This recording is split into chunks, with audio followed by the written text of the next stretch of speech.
You're listening to the Beauty Beyond Bella podcast, powered by Formula Wellness. I'm your host, Dr. Yvette Suarez, owner and medical director of Bella Excellence, a diamond-accredited anti-aging med spa in the Tampa Bay, Florida area. On this show, we explore the latest trends in health, beauty, and anti-aging medicine while celebrating the inspiring journeys and achievements of our guests. Welcome. This is Chris, the barber.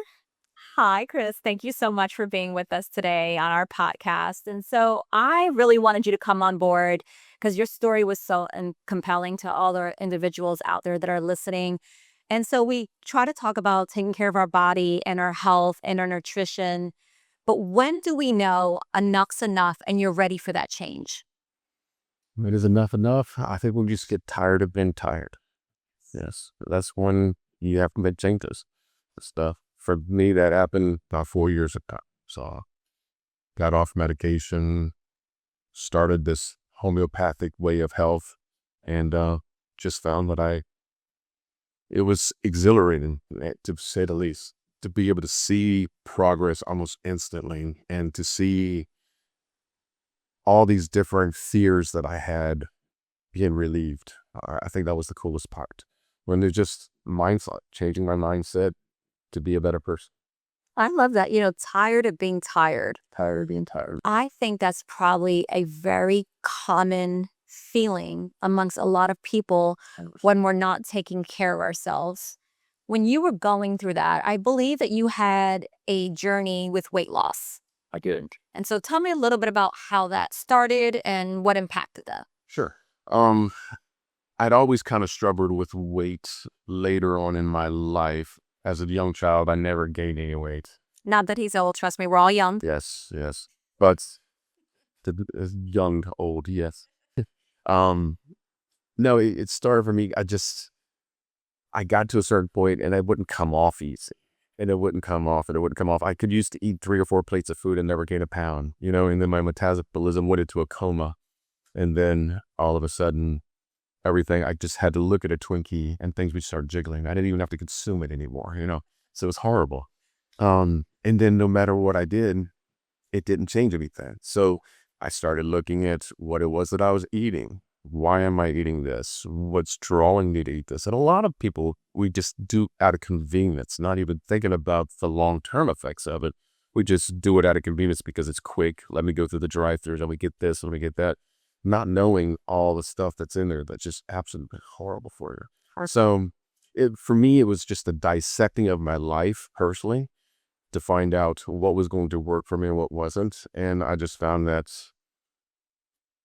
being a better version of me was the route that I needed to go, not only for myself, but for the people who depend on me and my life. So No, I agree with that. Without knowing your age, I hear you. And around age 40 seems to be the time where we start looking at things and gaining weight. We were younger and we used to be able to do, 50 sit-ups and have a 6-pack. And then all of a sudden you're fasting and not eating anything and working out all day and not have a change, right? We're getting stuck in this pattern.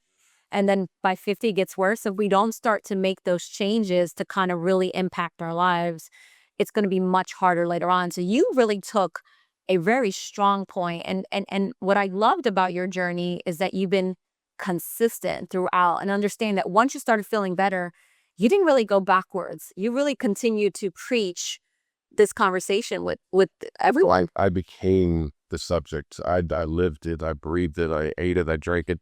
And I preached about it. And in return, I've seen multiple other people also see that same success, because it's not a placebo when you see it happening at some.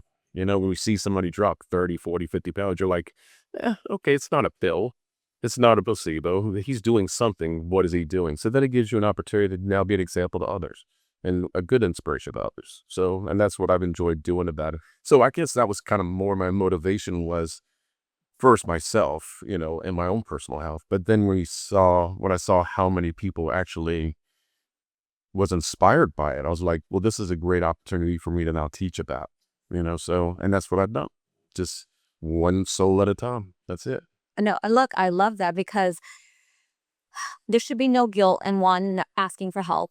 Number two, being ready for the help. And then trying to then educate others becomes an impactful journey for you. So when you first started, right, sometimes it's okay. We had to ask for help. I believe that you were on some medications initially to kind of help you lose weight. Tell me about a little bit when you started those medications, and then how did you use those medications to get to where you want? And then how did you get off? Okay. So the medications that I went on at that point, I was at my largest, the 275. I went from 275 to 189 pounds within like 6 months. Now, that's not the way to lose it, but that was a very effective way. But I looked like I was emaciated. So I thought, okay, I no longer have the blood pressure issues that I was having with being heavier. It's because that was really what my main objective was. My blood pressure was through the roof. And it felt like a grown man was sleeping on my chest every night when I went to bed. And I thought, I don't have a choice on this. I have to do something, because the alternative is I'm not going to be here at least with my kids. And I knew that something inside of me, like all of us know, when we get to a certain point, we have to make that change, right?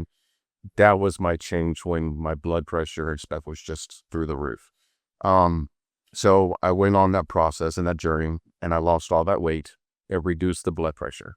That was the main thing. But I was so emaciated and I looked so sickly that I thought, this is not a healthy look either. So that's when I went to the doctors, and I wanted to get healthy, trusting the medical system. Well, I went to the doctor, and then I had never been on any medications. I went to the doctor for the first time in years, and then didn't realize how sick I was. So I left out of there with about 6 different medications after my blood work. And I was like, okay, if this is what life is, then I guess this is what it has to be. So fast forward on that journey, I'm feeling gross. I'm feeling memory fog, the whole 9 yards, with all these different medications that I'm on. And I was like, this isn't living for me either. So I got off of all the medications after being on that for about 1.5 to 2 years. And I have now 4 years now with no medications. Congratulations. So blood pressure stays perfect, cholesterol's perfect, but all that is the dedication I put in with my fasting, with my meals, with all that good stuff. So I love that. And it's a love-hate relationship for me in the traditional medicine. Being a physician, we're taught all traditional medicine, treat symptoms, treat symptoms. And I think, and I would love to think, that we are evolving into a more holistic way, even as physicians, understanding when someone comes in with all of those issues, because they are very scary to feel like I'm going to have a heart attack any day. I have a high blood pressure. My cholesterol's high, right? I have this pressure in my chest. But how do we get patients to understand that, and other physicians, that there needs to be a comprehensive wellness approach, right? Which we don't see. Pharma, and more about teaching patrons how to take care of their liver instead of putting them on a statin.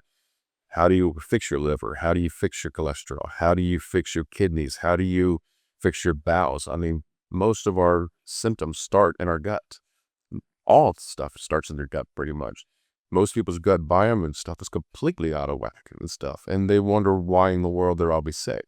Well, it's because their diet dictates their health, is what it does. True. And people don't realize, by just having a soda the next day, their gut is destroyed for 3 days minimally. And if you do it, 3 days in a row, it becomes a pattern. And now you have damage that you have to repair, right? And so I don't think people understand that, because we all make these quick bad decisions. So I recently just took another test, which did my entire spectrum. So it went from all my amino acids to my vitamins to my telomeres to mitochondria, to see how well I was performing. And it's still super disheartening, even when I live by an 80-20 rule, but there is always so much to improve. And I think if we take that ownership and understand that we have an impact every single day in what we do without traditional medicine, and if you're on traditional medicine, the goal is to try to be off of that in 1 to 2 years. 100%. 100%. Because the effects of the long term is just devastating. I mean, but they won't tell you that. So I would like to see the medical system get more into counsel instead of just prescribing. That would be ideal, but there's no money in that. There's no money in that for local farmers. So that's why, why help somebody when we just prop it up, Well, and it's also patients come in. So when I was an ER physician and they would come in and they always begged for an antibiotic. And I spent 20 minutes explaining why we don't give antibiotics for viruses or things that they could not treat because they would become resistant. Later on, it wouldn't work. We would go through this whole talk versus it became an easier for most physicians to just write the script in 2 seconds and hand that out than spend 20 minutes arguing with a patient and educating them, because we don't educate enough, like you said, and we need more people out there talking about that there are better ways. You don't need to be on all these traditional medications Sure. to get better. No, you don't. And I mean, nature has everything you need for her. I mean, really. Yeah. And most of our medications derive off of natural stuff anyways. So it's just there's no profit in it for them if you do it off the land and stuff. I'm not saying be Amish and, live, till your own garden and stuff, but it's definitely a good start, if you'd have the room for it. But no, I wish that there was more education from the medical personnel and helping average patrons just figure out the healthiest way to live, but it just doesn't seem like that's then the priority, And most of our foods really don't probably have the nutrition that they used to have. Obviously, the way our agriculture is, and we don't even want to get into how long a fruit stays on the stand and all the different things that we're not going to get our nutritional value. So I truly now believe in lots of vitamins. I truly believe that they have to be a medical brand, that they have to be methylated. There's so much, but I think people think it's okay, not to pick on Centrum, but any over-the-counter quick little vitamin, and they take one and they think they're making a big impact in their life. Can you tell me a little bit about what your vitamin journey probably looks like? Sure. I take about 8 supplements a day, and it's a methylated multivitamin. Yes. And I do a methylated because it's lab tested, third party, so I know that everything is specifically where it needs to be. I do magnesium glycinate specifically for me in the evening time because that just comes with all of your nerve stuff. I also do a regimen of methylene blue in light therapy and stuff. I found that that's then extremely beneficial for opening up that frontal lobe and allowing that memory to come back in and stuff. That so many people have memory fog. So many people have, sometimers, I call it, sometimers disease, which is under some of the times.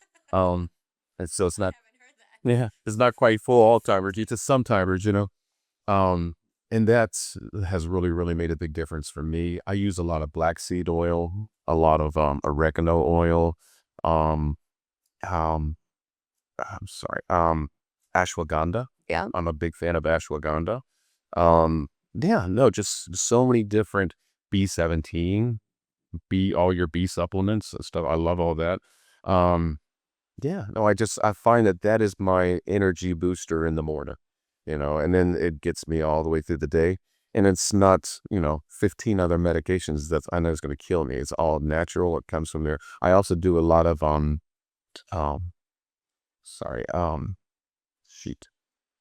That's a good look at the fact that you even do so many things to improve yourself. But one of the points you said that was so important to me was that it was third-party tested. I think people don't understand that a lot of things over the counter do not have to have all the nutritional value and supplements what it says on this label, and that really it's the medicated, or I call them at least medical vitamins. Don't get things that are just going to be cheaper on Amazon and everywhere else because it was no impact. Right. And there's no regulations really guarding the supplements. So that's why anything third-party tested, lab tested, I'm all about the stuff. I would rather have that insurance right there just to know than I know where I need to be.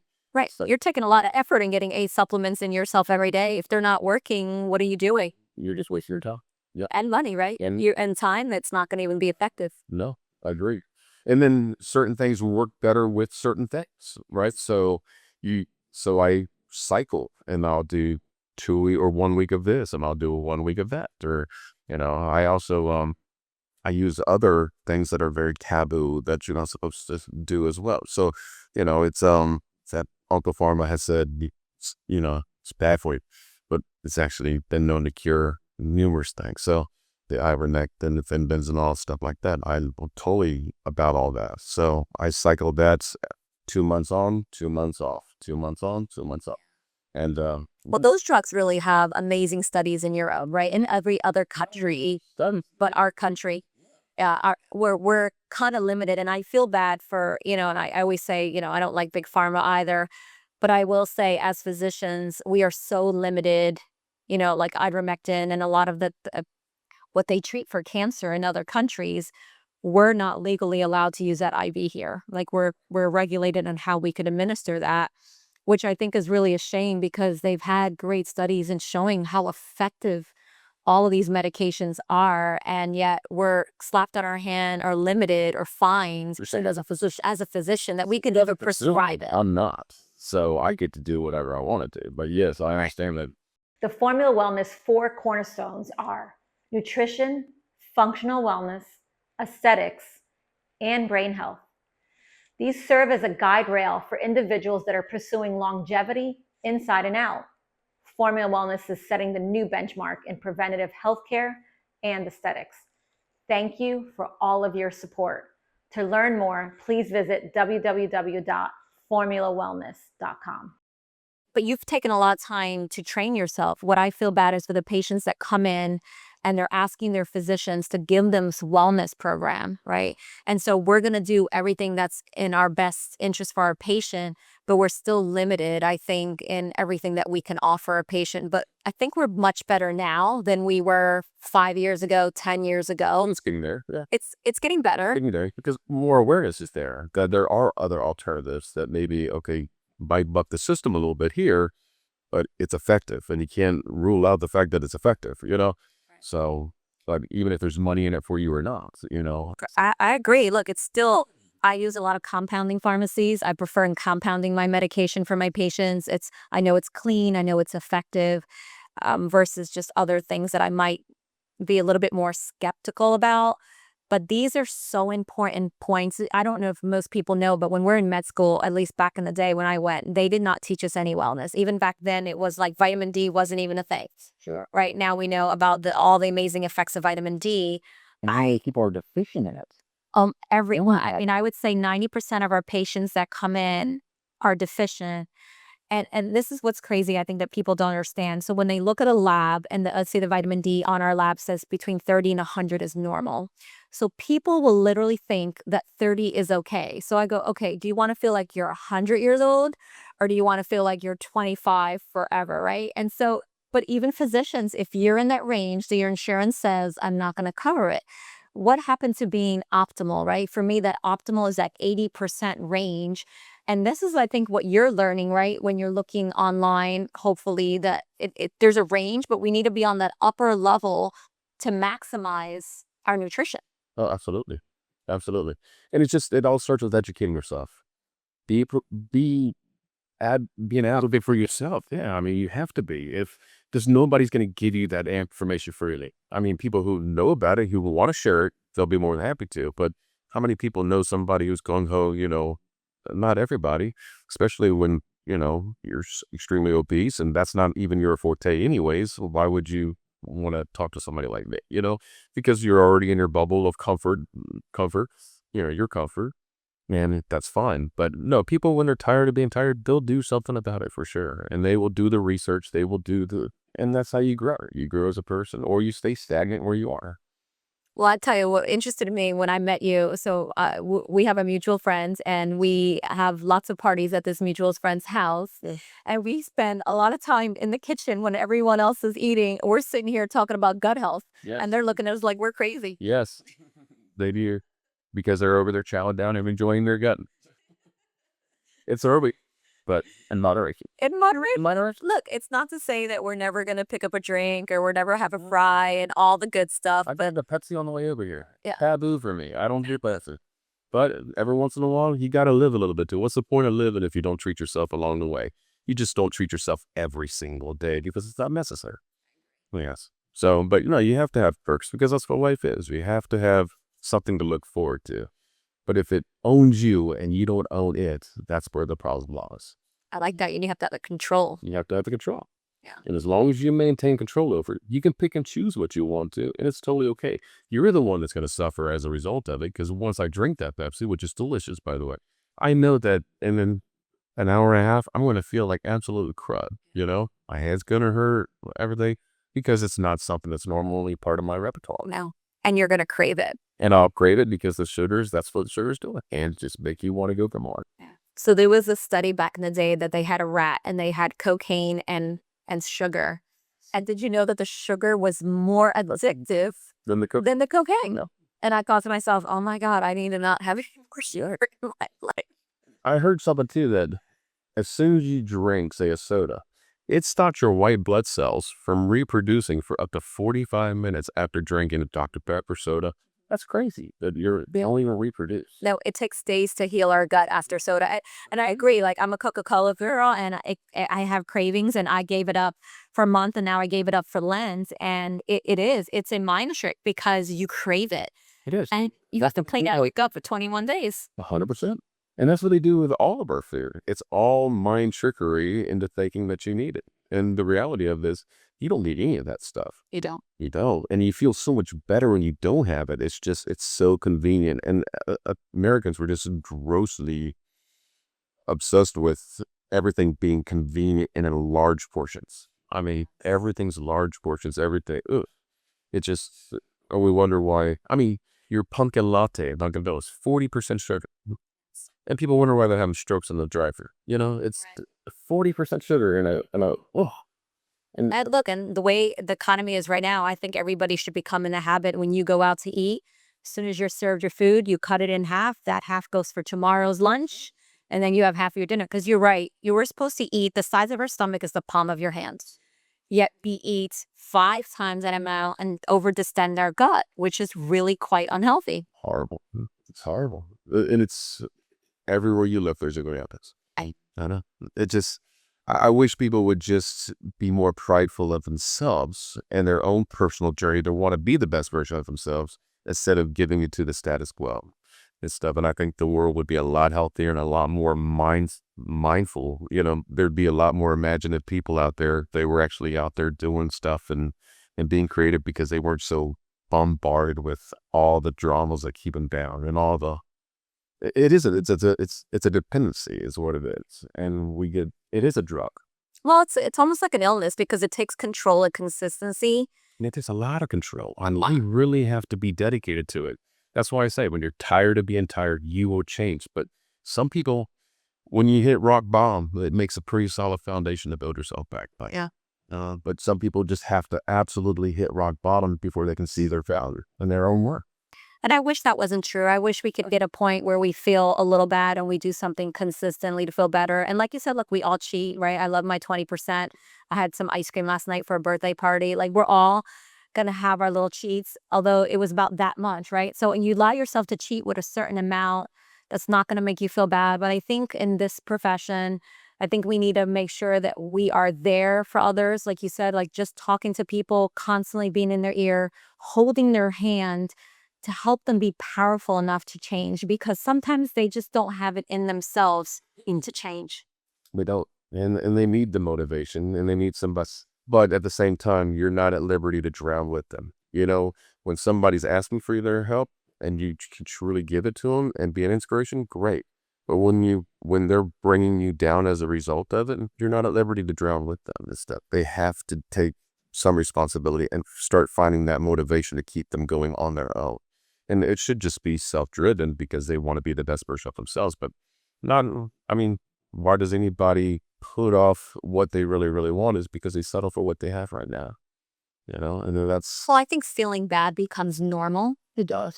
And until you feel great, you don't really know what that feels like. I call it fat switch. I mean, it sounds very, but once you allow your body the opportunity to go, let's just take fasting, for example. I love to fast. And on the most I've ever gone now with it, no food, is about 11 and a half days. And I could have gone, I'm sure, another 5 or 6 without any problem. But after about day 2, there's a little switch that shuts off in your head. And that Pepsi that sounded so good before, now it just sounded like, you wouldn't want to mess with it. And it's your body telling you that you don't need all this stuff.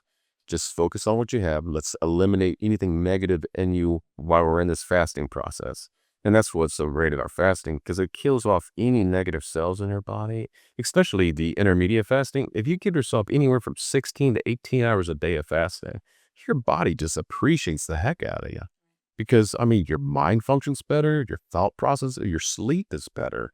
And then you're metabolizing everything it is. We're not designed to eat 3 times a day, 4 times a day. We're really kind of designed metabolically to stuff to eat about 3 times a week, if you think about it, because our body's just not processed. It's not designed to process meal, snack, meal, snack, snack, snack, meal, meal. And that's what we do to our body on a daily basis. And we just kill it. We self-sabotage ourselves for the sake of comfort, when real comfort is knowing that you have that peace of mind that you don't need any of that stuff to sustain.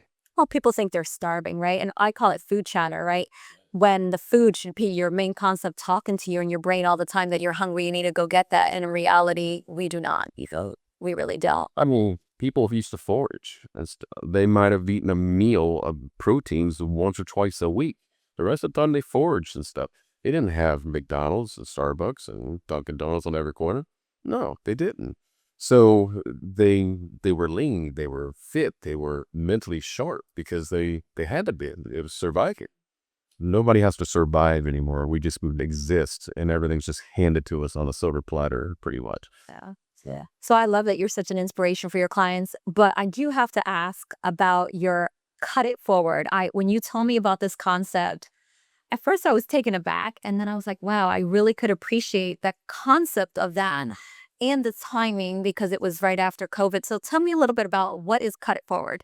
So Cut It Forward is the name of my barber shop. It was a program that I started when I was at another facility. And when I opened up my own shop, we named our shop Cut It Forward. And what it was just like Pay It Forward, but I had a wall in my shop that people could donate money for other people's haircuts. But once there was a surplus built up of cash, I just started telling people, pay me whatever you're led to pay. And I had no idea the power of those words. I mean, it was ridiculous. And people truly value that because they appreciate being given an opportunity, especially if they're in a pinch and they really can't afford too much. What I found is people who can truly afford what they can will give you that. And when they're in a better position, they'll give you more. And people who are in a better position always give good. And so it always makes up, and it's always, the cup always runneth over, because there's no shortage of good people. And that's how I know that we're pretty good as a society, because people are morally pretty just. They just want to do the right thing. But they never forget who takes care of them when they're in a pinch, I think that gives you loyalty, right? Those clients are forever loyal and really appreciate that you're taking care of them during their good times and their bad times. Keep it there. A clientele. Yeah. And I mean, I feel like I'm the lucky one. I've been blessed. Love that. I absolutely love that. So, I have to ask you our last question, which is, what does beauty mean to you? Because it's such a profound thing. I think people think of it only as aesthetic, but you've gone through such a good journey and you're so beautiful to so many other human beings. What would that mean to you? What is beauty? What is a beautiful? I think it would have to be 2 different parts if I had to break it down. What is beauty? To me, time is beautiful. With time, you can create amazing memories, images, relationships. And it's one thing that we're not guaranteed. I mean, tomorrow's not promised. And then the second thing, I think, would be gratitude.